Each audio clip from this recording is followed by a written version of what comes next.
8 दिन से बंगाल के संदेश खाली को लेकर बड़ा बवाल मचा है। विपक्षी पार्टियां वहां जाना चाहती हैं, लेकिन ममता बनर्जी की सरकार उन्हें जाने नहीं दे। सिर्फ बीजेपी ही नहीं, कांग्रेस के नेताओं को भी जाने नहीं दिया गया। उधर संदेश खाली का जो आरोपी टीएमसी नेता शाहजहां शेख है, उसे कहां गायब है, उसका कुछ पता ही नहीं चल रहा। संदेश खाली की महिलाओं ने जो गंभीर आरोप लगाए हैं, उस मामले में जो जांच हो रही है उस पर सवाल उठ रहे हैं, क्योंकि लोग कह रहे हैं कि राज्य सरकार और राज्य पुलिस के रहते निष्पक्ष जांच नहीं हो सकती, इसलिए किसी और से जांच करवानी चाहिए। संदेश खाली का मामला सुप्रीम कोर्ट तक पहुंच गया। इस मामले को निष्पक्ष जांच के लिए सुप्रीम कोर्ट में पीआईएल दाखिल की गई, जिस पर सुप्रीम कोर्ट सुनवाई के लिए तैयार भी हो गया है। याचिका में सुप्रीम कोर्ट से मांग की गई है कि कोर्ट की निगरानी में बंगाल के संदेश खाली हिंसा मामले की जांच होनी चाहिए। मामले की जांच 3 जजों की कमेटी बनाकर की जाए। पीआईएल में संदेश खाली के पीड़ितों को मुआवजा दिए जाने की भी मांग की गई।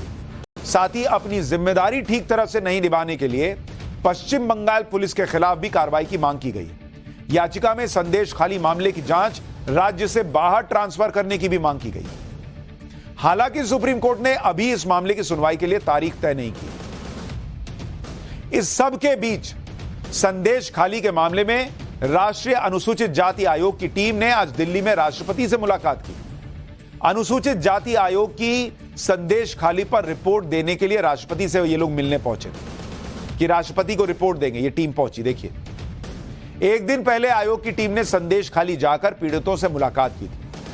पीड़ितों के बयान के आधार पर इस आयोग ने इसकी टीम ने रिपोर्ट तैयार की और आज राष्ट्रपति को सौंपी गई रिपोर्ट में अनुसूचित जाति आयोग की टीम ने संदेश खाली की हालत पर चिंता जताई और पुलिस पर टीएमसी के आरोपियों को बचाने का आरोप लगाया। राष्ट्रीय अनुसूचित जाति आयोग की टीम ने राष्ट्रपति से बंगाल में राष्ट्रपति शासन लगाने की भी सिफारिश की है। सुनिए राष्ट्रपति से मुलाकात के बाद एससी कमीशन के अध्यक्ष अरुण हल्दर ने क्या कहा है। महामहिम राष्ट्रपति जी मैडम को जो रिपोर्ट दिया है उसमें ये चीज लिखा है कि मैडम अभी आराम से जो कानून में है आराम से आप राष्ट्रपति शासन के लिए अब सुपारिश कर सकता है, क्योंकि बंगाल का हालत अभी इतना खराब है।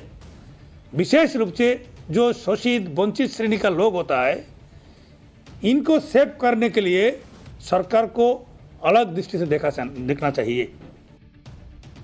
आज दिल्ली से बीजेपी की फैक्ट फाइंडिंग टीम भी पश्चिम बंगाल पहुंची। 6 सदस्यों वाली बीजेपी की टीम ने संदेश खाली जाने की कोशिश की, लेकिन बंगाल पुलिस ने इलाके में कानून व्यवस्था और धारा 144 का हवाला देकर उन्हें संदेश खाली से कुछ किलोमीटर पहले ही रोक दिया, जिसको लेकर बीजेपी के नेताओं की पुलिस अधिकारियों के साथ कहासुनी भी हुई। काफी देर तक हुई बहस के बाद भी जब पुलिस ने बीजेपी की टीम को संदेश खाली नहीं जाने दिया, तो बीजेपी के नेता वहीं धरने पर बैठे।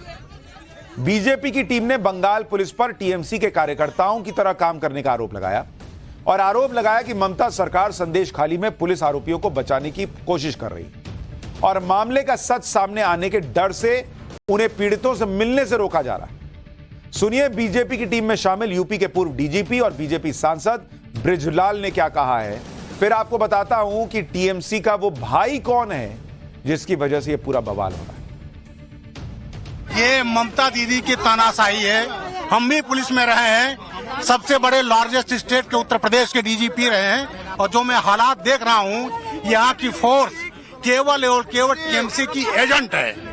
और इस तरह के हम वहाँ दंगा नहीं कराने जा रहे हैं। 6 मेंबर में हमारे 5 लेडीज हैं, 2 सेंट्रल मिनिस्टर हैं, मैं डीजीपी रहा हूँ, और यहाँ पर रोका जा रहा है इसलिए कि हम लोग ममता दीदी का तांडव वहाँ ना देख पाए। लेकिन ऐसा ये छिपेगा नहीं, और ये तानाशाही जो शाहजहां शेख का है, हम जाएंगे। बीजेपी के बाद अब कांग्रेस ने भी संदेश खाली के मुद्दे पर ममता सरकार के खिलाफ मोर्चा खोल दिया है। आज कांग्रेस नेता अधीर रंजन चौधरी की अगुवाई में कांग्रेस के नेता संदेश खाली के लिए निकले, लेकिन बीजेपी नेताओं की तरह कांग्रेस नेताओं को भी संदेश खाली जाने से रोक दिया गया, जिसके बाद कांग्रेस नेताओं की पुलिस के साथ झड़प भी हुई। संदेश खाली जाने से रोके जाने पर भड़क गए अधीर रंजन चौधरी और कांग्रेसी कार्यकर्ताओं के साथ धरने पर बैठे। अधीर रंजन चौधरी ने ममता सरकार पर बंटवारे की राजनीति करने का आरोप लगाया और ममता बनर्जी को बंगाल में क्रूरता की क्वीन तक बता दिया। जिस शाहजहां शेख पर महिलाओं के यौन उत्पीड़न का गंभीर आरोप लगा है। आपको उसके बारे में भी जानना चाहिए। संदेश खाली में शाहजहां शेख का दबदबा है और उस इलाके में उसे भाई के नाम से लोग जानते हैं। भाई भाई करके लोग बुलाते हैं। शाहजहां शेख ने नॉर्थ 24 परगना के संदेश खाली में ड्राइवर के तौर पर काम की शुरुआत की और संदेश खाली में सब्जी की दुकान भी लगाना शुरू किया। साल 2003 में शाहजहां शेख ने राजनीति में एंट्री की और सत्ता में पकड़ बनाने के लिए उस वक्त बंगाल के सत्ताधारी दल सीपीएम में शामिल हो गए। आरोप है कि इसके बाद शाहजहां शेख ने जमीन को हड़पना शुरू कर दिया।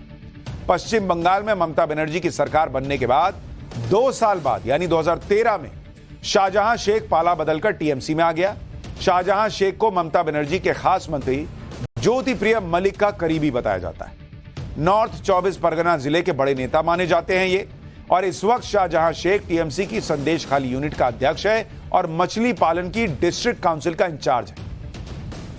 मंत्री ज्योति प्रिय मलिक को ईडी राशन घोटाले के आरोप में पहले ही गिरफ्तार कर चुकी है। शाहजहां शेख को भी ईडी ने राशन घोटाले के मामले में आरोपी बनाया है।